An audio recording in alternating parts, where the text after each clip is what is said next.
गंगा। 12वां अध्याय भक्ति योग। श्रीमद् भगवद गीता दूसरे अध्याय से लेकर यहाँ तक भगवान ने प्रत्येक स्थान पर सगुण साकार परमेश्वर की उपासना की प्रशंसा की। 7वें अध्याय से 11वें अध्याय तक खास सगुण साकार परमात्मा की उपासना का महत्व बताया है। उसके साथ 5वें अध्याय में 17 से 26 श्लोक तक,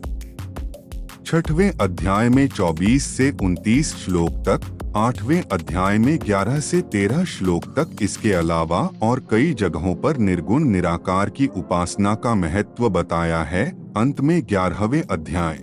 के आखिरी श्लोक में सगुण साकार भगवान की अनन्य भक्ति का फल भगवत प्राप्ति बताकर मत कर्मकृत से शुरू हुए उस आखिरी श्लोक में सगुण साकार स्वरूप भगवान के भक्त की महत्ता जोर देकर समझाई है। इस विषय पर अर्जुन के मन में ऐसी पैदा हुई कि निर्गुण निराकार ब्रह्मा की तथा सगुण साकार भगवान की उपासना करने वाले दोनों उपासकों में उत्तम कौन, यह जानने के लिए अर्जुन पूछता है। अर्जुन बोले है, जो अनन्य प्रेमी भक्तजन पूर्वोक्त प्रकार निरंतर आपके भजन ध्यान में लगे रहकर आप सगुण रूप परमेश्वर को और दूसरे जो केवल अविनाशी सच्चिदानंद घन निराकार ब्रह्मा को ही अति श्रेष्ठ भाव से भजते हैं, उन दोनों प्रकार के उपासकों में अति उत्तम योगवेत्ता कौन है? श्री भगवान बोले हैं, मुझ में मन को एकाग्र करके निरंतर मेरे भजन ध्यान में लगे हुए जो भक्तजन अतिशय श्रेष्ठ श्रद्धा से युक्त होकर मुझ सगुण रूप परमेश्वर को भजते हैं, वे मुझको योगियों में अति उत्तम योगी मान्य हैं। परंतु जो पुरुष इंद्रियों के समुदाय को भली प्रकार वश में करके मन बुद्धि से परे सर्वव्यापी अक्थिन्य स्वरूप और सदा एकरस रहने वाले नित्य अचल निराकार अविनाशी सच्चिदानंद घन करता रहा ब्रह्मा को निरंतर एक ही भाव से ध्यान करते हुए भजते हैं, वे संपूर्ण भूतों के हित में रत और सब में समान भाव वाले योगी मुझको ही प्राप्त होते हैं। उन सच्चिदानंद घन निराकार ब्रह्मा में आसक्त चित्त वाले पुरुषों के साधन में परिश्रम विशेष है, क्योंकि देहाभिमानियों के द्वारा अव्यक्त विषयक गति दोहपूर्वक प्राप्त की जाती है। परंतु जो मेरे परायण रहने वाले भक्तजन संपूर्ण कर्मों को मुझे अर्पण करके मुझ सगुण रूप परमेश्वर को ही अनन्य भक्ति योग से निरंतर चिंतन करते हुए भजते हैं। हे अर्जुन, उन मुझ में चित्त लगाने वाले प्रेमी भक्तों का मैं शीघ्र ही मृत्यु रूप संसार समुद्र से उद्धार करने वाला होता हूँ। मुझ में मन को लगा और मुझ में ही बुद्धि को लगा, इसके उपरांत तू मुझ में निवास करेगा, इसमें कुछ भी संशय नहीं है। यदि तू मन को मुझ में अचल स्थापन करने के लिए समर्थ नहीं है तो हे अर्जुन, अभ्यास रूप योग के द्वारा मुझको प्राप्त होने के लिए इच्छा कर।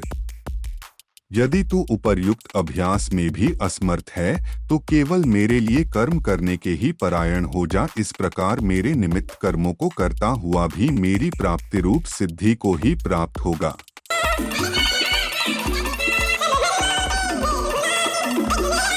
यदि मेरी प्राप्ति रूप योग के आश्रित होकर उपर्युक्त साधन को करने में भी तू असमर्थ है तो मन बुद्धि आदि पर विजय प्राप्त करने वाला होकर सब कर्मों के फल का त्याग कर मर्म को न जानकर किए हुए अभ्यास से ज्ञान श्रेष्ठ है, ज्ञान से मुझ परमेश्वर के स्वरूप का ध्यान श्रेष्ठ है और ध्यान से भी सब कर्मों के फल का त्याग श्रेष्ठ है, क्योंकि त्याग से तत्काल ही परम शांति होती है।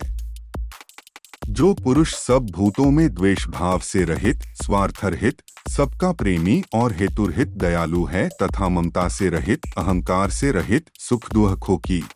प्राप्ति में सम और क्षमावान है, अर्थात अपराध करने वाले को भी अभय देने वाला है, तथा जो योगी निरंतर संतुष्ट है, मन इंद्रियों सहित शरीर को वश में किए हुए हैं और मुझ में दृढ़ निश्चय वाला है, वह मुझ में अर्पण किए हुए मन बुद्धि वाला मेरा भक्त मुझको प्रिय है। जो पुरुष आकांक्षा से रहित, बाहर भीतर से शुद्ध, चतुर, पक्षपात से रहित और दुखों से छूटा हुआ है, वह सब आरंभों का त्यागी मेरा भक्त मुझको प्रिय है। जो न कभी हर्षित होता है, न द्वेष करता है, न शोक करता है, न कामना करता है, तथा जो शुभ और अशुभ संपूर्ण सब धर्मों के भेद भुला के कर्मों का त्यागी है, वह भक्तियुक्त पुरुष मुझको प्रिय है, जो शत्रु मित्र में और मान अपमान में सम है तथा सर्दी गर्मी और सुख दुख आदि द्वंद्वों में सम है और आसक्ति से रहित है, जो निंदास्तुति को समान समझने वाला, मननशील और जिस किसी प्रकार से भी शरीर का निर्वाह होने में सदा ही संतुष्ट है और रहने के स्थान में ममता और आसक्ति से रहित है, वह स्थिर बुद्धि भक्तिमान पुरुष मुझको प्रिय है।